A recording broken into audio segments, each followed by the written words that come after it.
সুপ্রিয় বন্ধুগণ, ইসলামিক দলগুলোর নির্বাচনের সমঝোতার পথে এনসিপি গণ অধিকারেরও নাম এখন আলোচনায় চলে এসেছে। এই এনসিপি যদি এই ইসলামিক রাজনৈতিক দলগুলোর সঙ্গে যুক্ত হয়, গণ অধিকার পরিষদ যদি ইসলামিক রাজনৈতিক দলগুলোর সঙ্গে জোট গঠন করে, তাহলে আগামী দিনে বিএনপির জন্য কিন্তু একটা বড় চ্যালেঞ্জের সম্মুখীন হতে হবে। কেন এই কথা বলা হচ্ছে? কারণ আপনারা জানেন যে বর্তমান নির্বাচন নিয়ে বিএনপি এখন সরব রয়েছে। তারা চাচ্ছে ফেব্রুয়ারি মার্চের মধ্যে নির্বাচন হয়ে যাওয়ার ব্যাপারে, কিন্তু এনসিপি জামাতে ইসলাম তারা চাচ্ছে সংস্কার এবং পিয়ার পদ্ধতি। তো পিয়ার পদ্ধতি যদি সরকার চালু না করে, তাহলে জামাত ইসলাম এনসিপি কিন্তু নির্বাচনে অংশগ্রহণ না করার একটা সম্ভাবনা রয়েছে।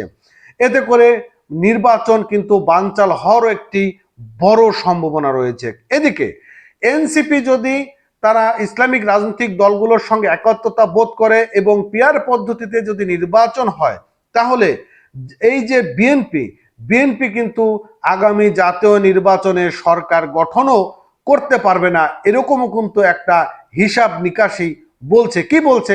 বিবিসিতে এরকম একটি নিউজ কিন্তু বন্ধুরা প্রকাশ করেছে।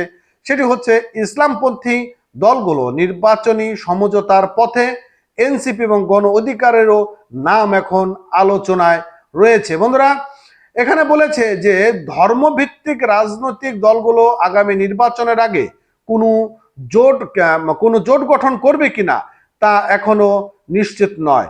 তবে বেশ কয়েকটি দল যে সমঝোতায় পৌঁছানোর চেষ্টা করেছে তা স্পষ্ট। এই সমঝোতায় জাতীয় নাগরিক পার্টি বা এনসিপি ও গণ অধিকার পরিষদ যুক্ত হতে পারে বলে আলোচনা রয়েছে রাজনৈতিক মহলে। অর্থাৎ এখানে আমরা একটা বিষয় স্পষ্ট আস্তে আস্তে বুঝতে পারছি যে জামাত ইসলামের সঙ্গে কিন্তু জাতীয় নাগরিক পার্টি, গণ অধিকার পরিষদ যুক্ত হয়ে যাবে।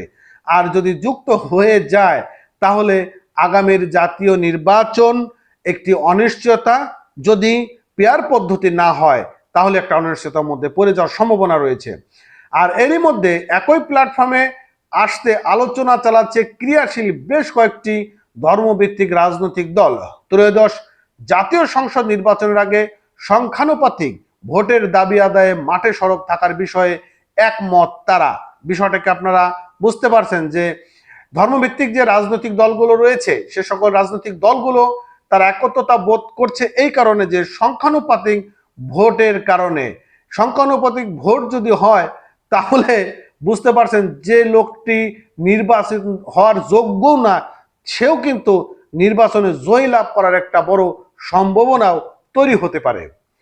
আদর্শিক মিল না থাকলেও ফ্যাসিবাদ বিরোধীর অবস্থান ও নির্বাচনের লেভেল প্লেইং ফিল্ড নিশ্চিতের জন্য বিষয়গুলো তাদের ঐক্যের পৌঁছানোর ক্ষেত্রে সহায়তা ভূমিকা রাখছে বলে দাবি করছে দলগুলোর নেতারা।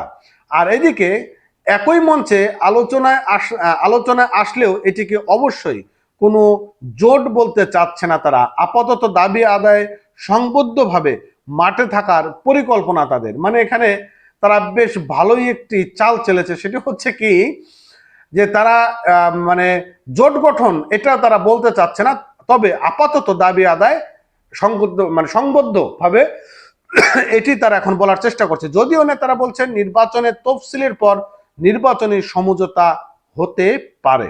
অর্থাৎ নির্বাচনে যখন তফসিল ঘোষণা হবে তখন তারা জোট গঠন করে ফেলবে। আর কখন তফসিল ঘোষণা হবে? পেয়ার পদ্ধতি যখন সামনে আসবে। ভালো থাকেন। আপডেট পেতে চ্যানেলটি সাবস্ক্রাইব করেন, পেজটি ফলো করতে ভুলবেন না। ধন্যবাদ।